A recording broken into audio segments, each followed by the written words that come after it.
Okay students, continue करते हैं।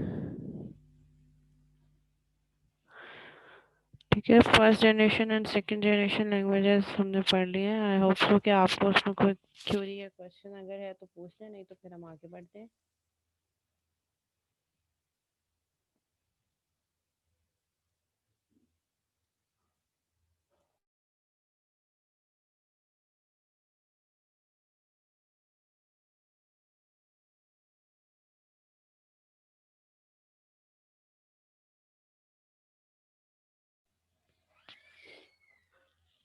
Okay, कोई क्वेरी नहीं है तो कंटिन्यू करते हैं फिर।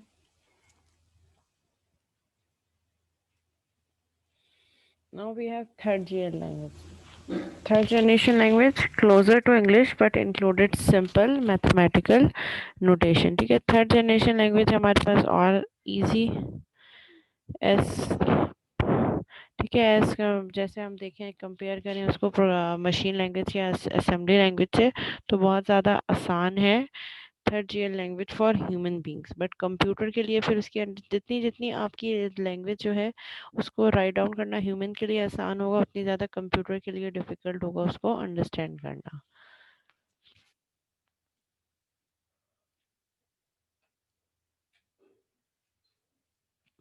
ठीक है, सो यहाँ पे हमारे पास क्या कॉन्सेप्ट है कि जो भी प्रोग्राम हम लिखेंगे हाई लेवल लैंग्वेज में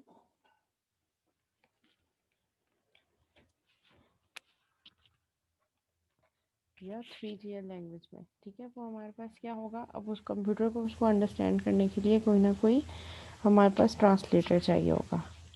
तो वो ट्रांसलेटर हमारे पास क्या होगा, या तो कंपाइलर होगा या हमारे पास इंटरप्रेटर होगा।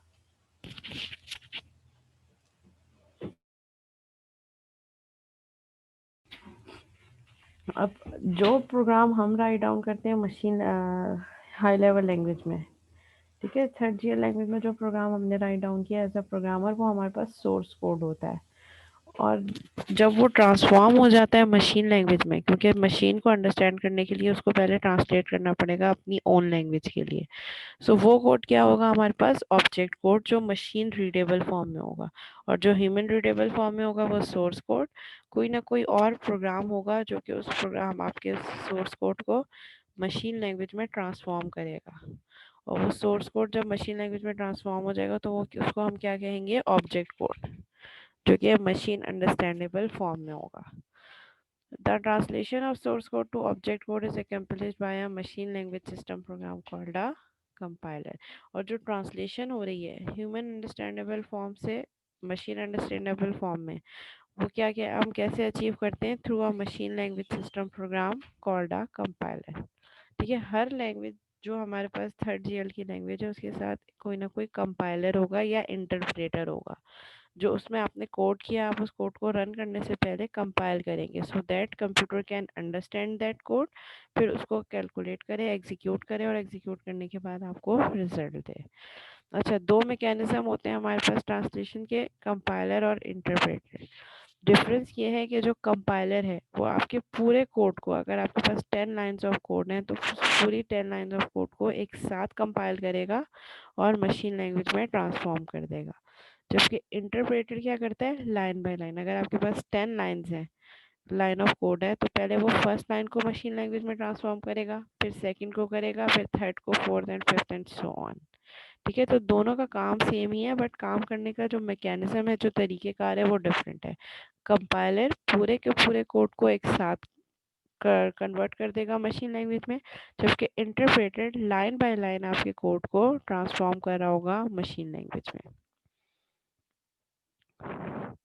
और कंपाइलर और जो इंटरप्रेटर है it self machine language program है, मशीन लैंग्वेज सिस्टम के प्रोग्राम है।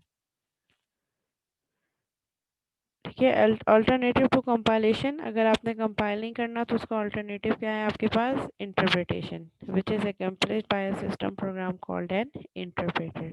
और जो हमारे पास कंपाइलर और इंटरप्रेटर है, ये दोनों सिस्टम प्रोग्राम है, मशीन लैंग्वेज सिस्टम प्रोग्राम है, जो आपके सोर्स कोड को ऑब्जेक्ट कोड में ट्रांसफॉर्म करने के लिए यूज़ हो रहे होते हैं। ठीक है, common third generation languages are Fortran, COBOL, C and C++ and Visual Basic. तो ये हमारे पास कॉमन थर्ड जनरेशन लैंग्वेजेस हैं। ठीक है, इसके अलावा और भी हो सकती हैं बट कॉमन ही है, visual basic, C++। Now fourth generation languages. अच्छा, फोर्थ जनरेशन लैंग्वेजेस क्या है, जिसमें आपके पास जो इंस्ट्रक्शंस किसी भी चीज़ को परफॉर्म करने का जो स्टेटमेंट्स हैं वो और कम हो गई।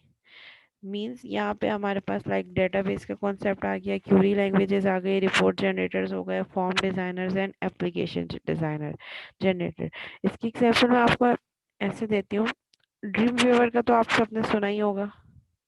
ठीक है, ड्रीम व्यूअर से पहले जब हम 2009 की मैं आपको बात बता रही हूँ, तब हमने HTML पढ़ी थी, ड्रीम व्यूअर तब भी था, लेकिन डायरेक्ट ड्रीम व्यूअर पे काम करने से पहले हमने पहले नोटपैड पे सारी की सारी HTML के टैग्स राइट डाउन किए, सारे के सारे टैग्स।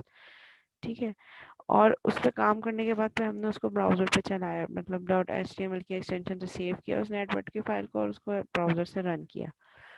उस पर क्या हुआ कि हमें ए टू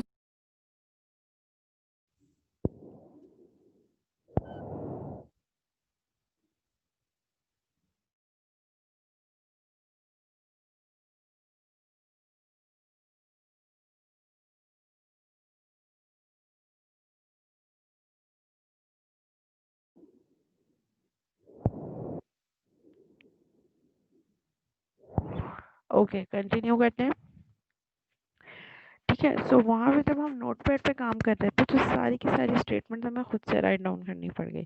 फिर वही चीज़ जब ड्रीम वीवर आया तो ड्रीम वीवर ने काम को और आसान कर दिया।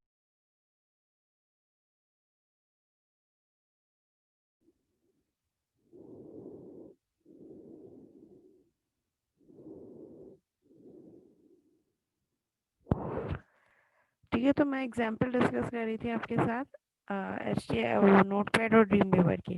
ठीक है, तो वहाँ पे इंटरफेस और आसान हो गया, ड्रीम वीवर का एक अपना एनवायरनमेंट है, वहीं से कोड रन हो रहा है। ठीक है, अलग से ब्राउजर पे जाने की ज़रूरत नहीं है, आसान हो गया काम। इसी तरह एक और एग्जांपल मैं आपको देती हूँ जावा की, नेट बीन्स का, पता नहीं आपने सुना हो या नहीं सुना हो।